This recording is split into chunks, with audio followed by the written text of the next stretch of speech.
Olá pessoal, sejam bem-vindos a mais um encontro aqui no nosso canal da Sociedade Chesterton Brasil.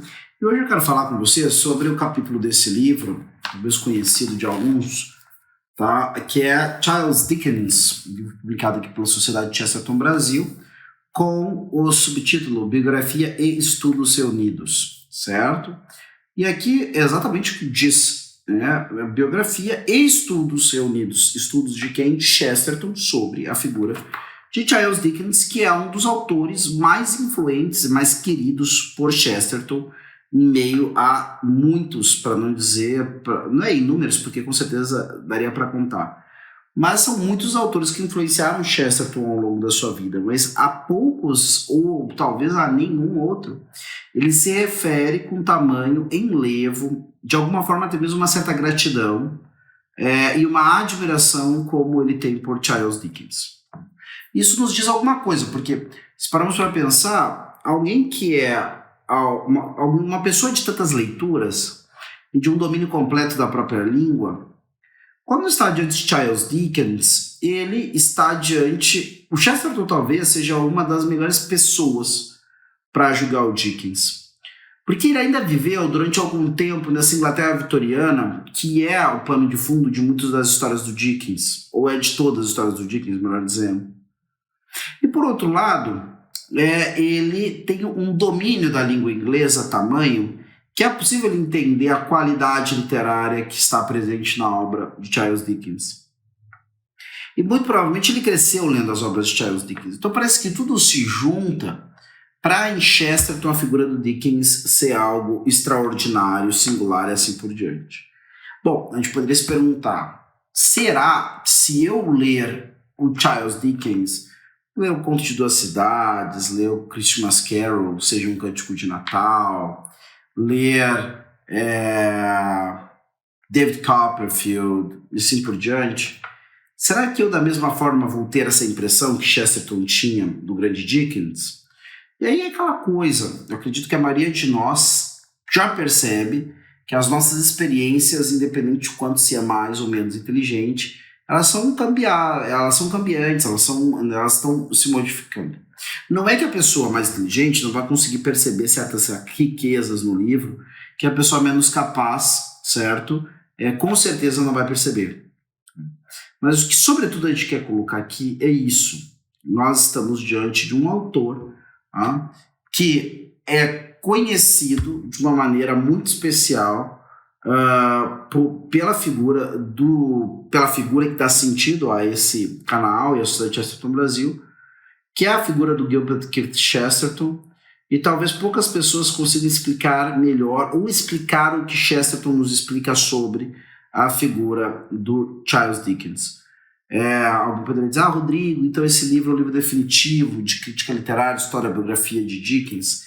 Evidentemente que não. Eu até não gosto dessa nomenclatura. A tal coisa definitiva, a história definitiva, o livro definitivo, o caderno de carta definitivo. Por quê?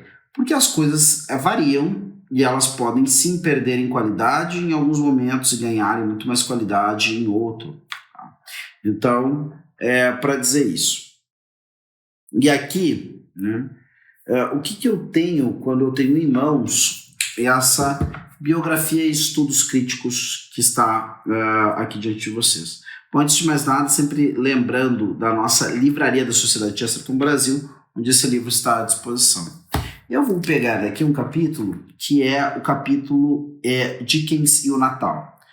E eu acho importante isso justamente porque talvez a história de Natal... Eu vejo as pessoas conhecerem muito duas narrativas que têm a ver com o Natal, ou melhor, uma com o Ano Novo e outra com o Natal, se eu não me engano. Uma é A Menina e os Fósforos, né, do grande Andersen, e o outro, né, propriamente, é o Christmas Carol, que é um escrito do Charles Dickens, um escrito razoavelmente breve. É impressionante como essas obras, às vezes breves, às vezes sem ter um relevo extraordinário, acabam ganhando o gosto da população. E com o passar do tempo, a atenção toda que as pessoas comuns dão a esse livro, né, chama a atenção de outros que talvez não tenham dado atenção no primeiro momento, ou não deram, mas quando viram esse fenômeno acontecer, foram lá atrás desse livro para ver o que tinha no tal do Christmas Carol. Aliás, Christmas Carol, diga-se de passagem, foi publicado em fascículos, né, num periódico britânico. Então vamos lá. Dickens e o Natal. Em julho de 1844, Dickens partiu em viagem para a Itália, o que ele sintetizou depois num livro chamado Retratos da Itália. São páginas, claro, muito vivas, mas não há grande necessidade de dar-lhes atenção enquanto esboço sobre a Itália. Não há por que pensar nelas como uma fase de Dickens ali à Inglaterra. Dickens nunca deixou a Inglaterra. Essas páginas interessantes, que contêm qualquer vestígio de que ele tenha captado verdadeiramente as grandes coisas estrangeiras, à nossa espera no sul da Europa, a civilização latina, a Igreja Católica, a arte do centro, o fim infindável de Roma.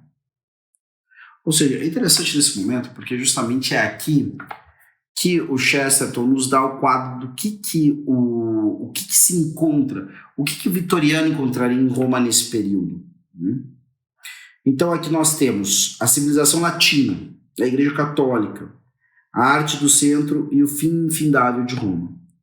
E por que ele chama de fim infindável? Bom, parece que a grande ideia é que Roma é uma cidade grande demais para acabar, com destinos demais envolvidos nela. E aí então ele vai continuar dizendo: suas viagens não são viagens pela Itália, mas pela Dickenslândia. Ele vê coisas interessantes e as descreve de maneira interessante. Mas teria visto coisas tão boas numa rua de Pimlico em Londres e igualmente bem as teria descrito. Poucas coisas seriam mais vívidas, mesmo seus romances mais vívidos, do que a aparição que fez de um teatro de marionetes que representava a morte de Napoleão. Nada poderia ser mais perfeito do que a figura do médico que tinha um parafuso solto e por isso parava sobre as poltronas e dava pareceres médicos para o ar. Nada captou melhor o espírito de todo o drama popular do que a depravação colossal da imagem de madeira de Sir Hudson Lowe. Mas não há nada de italiano nisso. Dickens faria mesma graça, até de uma apresentação de Punch e Judge em Longacre ou Lincoln's Inn Fields. Bom, o que tem aqui nesse primeiro parágrafo da grande obra? Primeiramente é isso, né? Sobretudo, que Dickens tinha essa capacidade narrativa de transformar em algo interessante, talvez algumas coisas que fossem, inclusive, para nós, não sei se fugidia a palavra, mas não são tão grandes assim, ou a gente não consegue perceber a grandeza delas. E Dickens consegue fazer esse processo. Ele percebe a beleza que existe nessas coisas que estão em volta da sua vida e assim por diante, né? Ou seja, ele é um sujeito capaz, né, de se maravilhar com os milagres que se repetem sempre. Então, quando nós temos a figura dos espíritos, na verdade, as figuras dos espíritos dos natais passados, nós temos, na verdade, justamente essa capacidade que Dickens tem de passar para as suas páginas situações que, sem serem fantásticas, são claramente encantadoras. E aí, o que eu colocaria para vocês? Tem dois momentos no livro do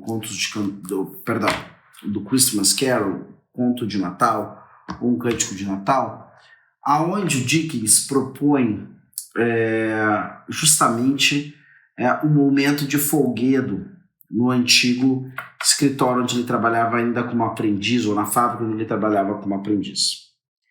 E esses folguedos do Natal, né, manifestam, sobretudo, uma alegria que faz as pessoas saírem do seu normal.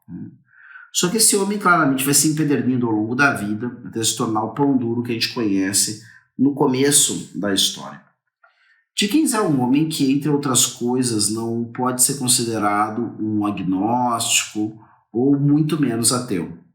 Ele tinha a sua noção particular da pessoa de Jesus Cristo. Ele escreve um texto que é uma pequena vida de Cristo para os seus filhos e netos.